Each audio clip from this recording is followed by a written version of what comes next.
Simulizi Online TV inakuletea ufunuo, unabii, maarifa ya Mungu na nabii wa ishara Tanzania. Karibu. Naam, habari wa Tanzania.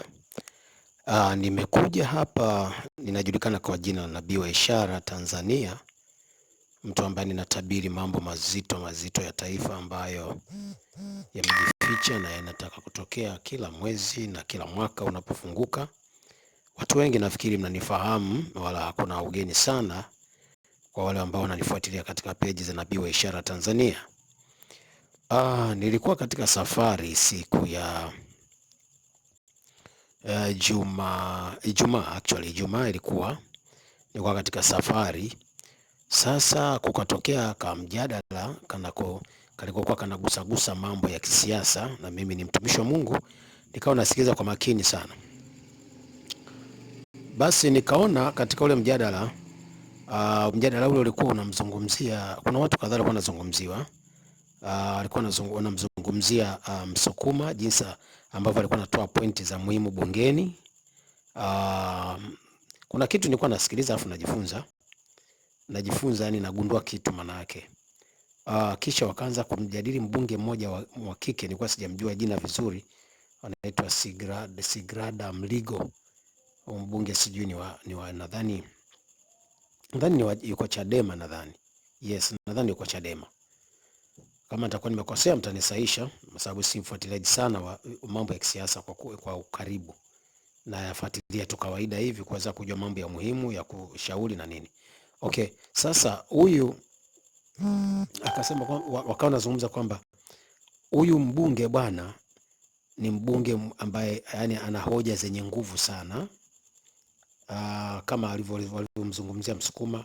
Sasa akasema huyu katika wabunge wa kike, sasa yeye ndio anashika nafasi ya kwanza katika hoja zenye nguvu zinazoweza kuitafakarisha serikali kuweza kufanya jambo katika yale ambayo zile hoja anazozitoa katika hoja anazozitoa. Kama serikali ni yenye utendaji, manake wana jambo la kuweza kufanya katika yale ambayo anayashauri pale, kwa sababu anatoa ushauri kwa nguvu sana. Basi wakawa wanajadiliana, wakasema ila sasa anachokosea ni kitu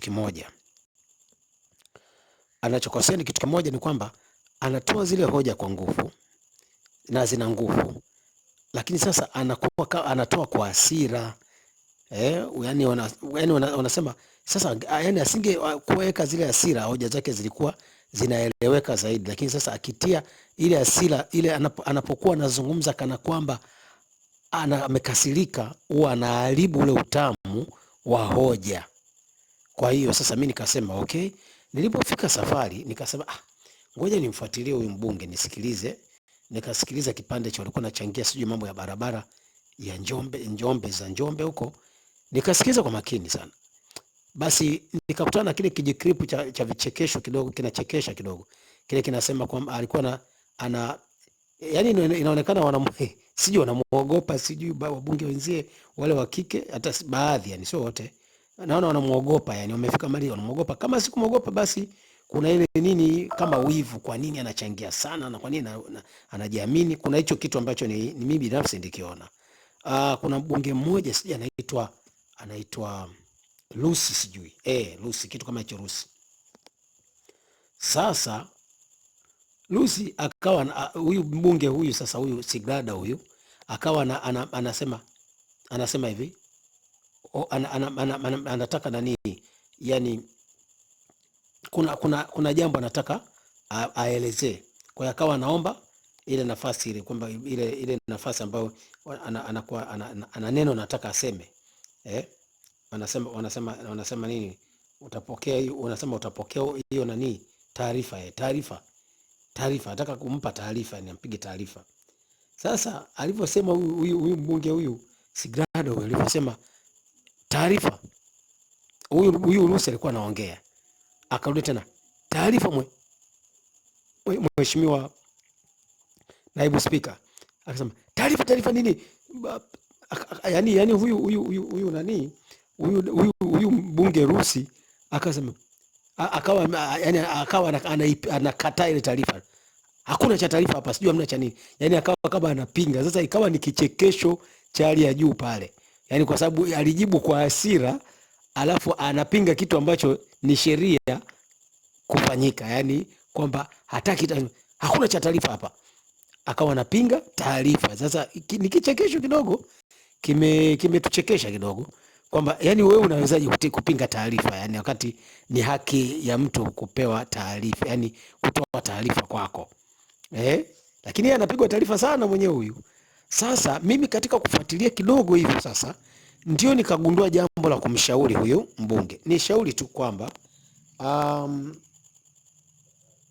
mheshimiwa mbunge nadhani kama sikosei, sijui ni wa Ludewa, nadhani nilikuwa naomba ushauri umfikie na mumfikishie ushauri. Jambo la kwanza, ajitambue. Namba moja, ajitambue. Maana nilichogundua hajajitambua kuwa amebeba nafasi kubwa kiasi gani. Kwa sababu mara nyingi kadri unabeba nafasi kubwa ndivyo unapotakiwa upunguze jazba. Kwa sababu ukiwa na jazba au nafasi kubwa unaharibu ile sifa ya nafasi yako, unaharibu. Yaani mtu yote akiwa mtu ana heshima kubwa afa na hasira, ile heshima inaondoka, anakuwa na ujinga. Sasa asiondoe ile hamu na shauku ya watu kumfuatilia na kupenda hoja zake. Ajitambue. La kwanza, ajitambue yeye anawakilisha mamia ya wapinzani ambao walikuwa wana haki kabisa kuingia kule bungeni, isipokuwa hawakuruhusiwa kuingia kwa sababu za migogoro iliyopo katika nchi yetu na utaratibu zilizopo katika nchi yetu ambazo zimekuwa wazi kwa kila mtu. Kwa hiyo aelewe kwamba pale kuingia pale yeye ni kama neema amepewa na Mungu, kwamba aweze kujitambua anawakilisha wabunge wengi wa upinzani ambao sauti zao walitakiwa yeye ndiyo azifikishe pale. Wapo wabunge wa upinzani wachache pale, unaona, lakini yeye kwenye upande wa Chadema sijui ni yeye peke yake, sijui, nadhani kitu kama hicho. Kwa aelewe kwamba anawakilisha wabunge wengi sana wa upinzani wa upande wa wanawake katika nafasi yake kutokana na uzito wa zile hoja. Jambo la kwanza, ajitambue kwamba ana nafasi kubwa, anawakilisha wabunge wengi, hoja za wabunge wengi anazowakilisha yeye peke yake. Jambo la pili, aelewe kwamba pale ni bungeni, na kwa sababu ni bungeni, yani manake aelewe pale ni bungeni. Kwa hiyo anatakiwa asiharibu hoja zake kwa kutoa maneno yoyote yale ambayo labda yatakuwa mabaya ama ya hovyo, yatakomshushia hadhi. Sina maana kwamba kuna maneno ya kumshushia hadhi labda ametoa, ila na wasiwasi kwa hasira zile naweza kaja katoa maneno mabaya. Sasa natoa tu tahadhari, aelewe pale ni bungeni na wabunge mamia wanamtazama anapochangia, ili afike mali awaonyeshe kwamba yeye ni maalum, amepata upendeleo maalum, anapaswa alinde sana kinywa chake. Ndio nataka niseme hiyo. Pili, alinde kinywa chake akijua pale ni bungeni. La tatu na la mwisho, anatakiwa ahakikishe kwamba anabeba ujasiri ulio na ujasiri, awe na ujasiri usio na hasira. Sasa sisi tuseme ujasiri usio na hasira. Yani awe na ujasiri lakini asitie hasira kabisa. Yani hata anapoongea maneno yake aongee, wala asitumie misuli mingi, asitumie mishipa ikamtoka. Yani unaongea pointi, umetulia, unagonga, you hit the man on the head, wazungu wanasema. Unamgonga mtu kwenye kichwa, lakini ukiwa umetulia katika zile hoja, yani bila kuonyesha umekasirika, bila kuonyesha una hasira, bila kuonyesha yani nazungumzia kwa sababu yani anapunguza utamu wa uzito wa zile hoja anapokuwa anatumia zile hasira. Mimi ni nabii wa ishara Tanzania, na kwa sababu napenda sana, mimi ni rafiki sana wa hekima, rafiki sana wa mambo ya hekima, nimeona ni vyema akitengeneza hayo atakuwa hatari pale kwa wabunge wengi sana. na atakuwa hatari sana kwa wapinzani wa maendeleo. Yaani wapinga maendeleo, yeye huyu atakuwa ni hatari, maana watakuwa wanamuogopa kwamba anasimama saizi anataka aseme nini huyu. Kwa hiyo nilikuwa na ushauri dada Mligo kwamba jitahidi sana kupunguza hasira. Punguza hasira. Yaani hasira isiwepo kali. Yaani usichangie kwa hasira. Uwe katika hali ya utulivu katika kuchangia zile hoja zako.